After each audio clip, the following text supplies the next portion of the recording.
Hey, how's it going? Mike here, the Fresh Rents, and I want to share with you how I bought a house while on the verge of bankruptcy. This is a golden story. You don't want to miss it.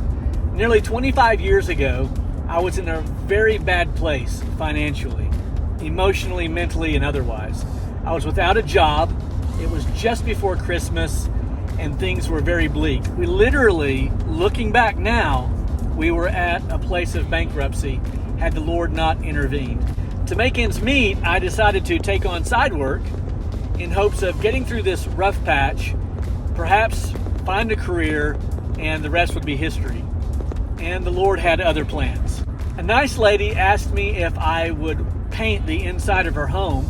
And looking back, I can't remember if this was a home that she had recently purchased or if this was some sort of a investment property that she had already owned. But nonetheless, the house was empty.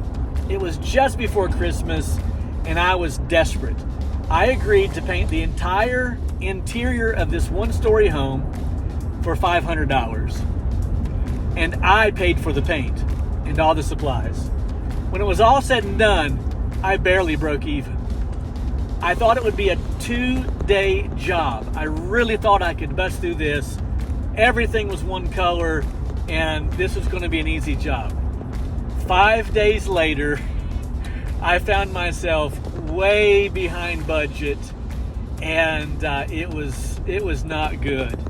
So I started on Monday, and by Friday, not only was I 3 days behind, but I had spent most of my budget, and this was not going to be a good paycheck to take home to my wife. And as I was finishing up, I stepped backwards and tipped over an almost entire gallon of paint in the living room on the hardwood floors. Oh God, could things get much worse? I literally cried as I was cleaning up this paint. Just as I finished, I got everything wrapped up and I was ready to leave, and a man knocks at the door. An older gentleman, and he had a pane of glass in his hand, and he said, "I'm here to install this pane of glass in the broken window." I said, "Sir, you've got the wrong house. I've worked here all week. There are no broken windows." He said, "I'm sure that this is it. I really don't think I have the wrong house." We took a look around, and sure enough, he had the wrong house. He was 2 houses off.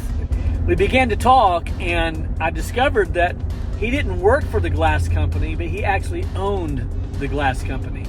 He was getting ready to retire, and he was selling off all of his assets, one of which was a nice brick duplex that he was going to sell to me at below market value. Of course, I explained to him that I did not have a job, that I had no money, and that this was not a smart move on his part. And the more that he talked, the more that he convinced me, or was trying to convince me, that this was going to work.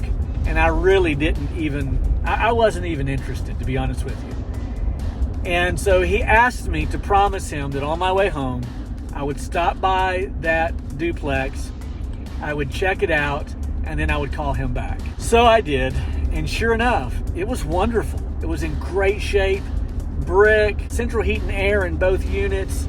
It was golden, and it was below market value. But it really didn't matter what he was selling it for because I couldn't afford it. I couldn't afford it regardless. So I kept my word, and when I got home, I called Mr. Pope, by the way. His name was Mr. Pope. Ha! Go figure. And I called him, and I said, "Mr. Pope, I really appreciate you being so kind to me, but it's not going to work. I can't afford it regardless." He said, "Young man, don't give up so quickly." He said, "I promise you this can work out." Have you ever heard that phrase, if something is too good to be true, it probably is? Well, I still believe that, but this was one of those rare situations where God just had the right person at the right place at the right time. This was a Friday, and he said, "On Monday, I want you to go to my bank. They'll be waiting on you." I thought, wow, this is ridiculous. I was beginning, honestly, to get a little bit perturbed with Mr. Pope. Not only was I really not interested I just knew that this was going to be a very embarrassing moment. On Monday, I got up just as they were opening. I went into the bank. Sure enough, the loan officer was waiting on me. He led me into his office and he says, Mr. Pope is one of our most valued clients. And he said, on his word, we're going to make this happen. Within a few minutes, the loan officer comes in. He says, all right, we're good to go. We can loan you all of the money with the exception of $5,000. I thought to myself, did he forget that empty line that said employment? And I had to leave it blank because I didn't have a job. This is the craziest thing. He said, we're going on Mr. Pope's word that you can handle this. I'm like, I don't even know Mr. Pope. On the way home, I thought to myself, that's it. That's how I get out of it. I don't have $5,000. I rehearsed this in my mind. Mr. Pope, I went to the bank. They agreed to everything besides $5,000. And so take your blessing somewhere else. So I did just that. And this is what he said to me. He said, young man, don't give up so quickly. He said, I have a plan. And I thought, Lord have mercy. I was at a place where I was ready to hang up the phone on this man. I was so frustrated.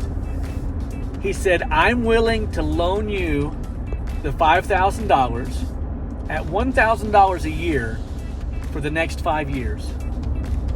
He said, on January 1st, for the next 5 years, I want you to bring me a check for $1,000. I'll never forget what I said to him. I said, Mr. Pope, in all due respect, sir, you don't even know me. And he said to me, even more so, young man, you don't know me. I thought, wow, how much is this man worth?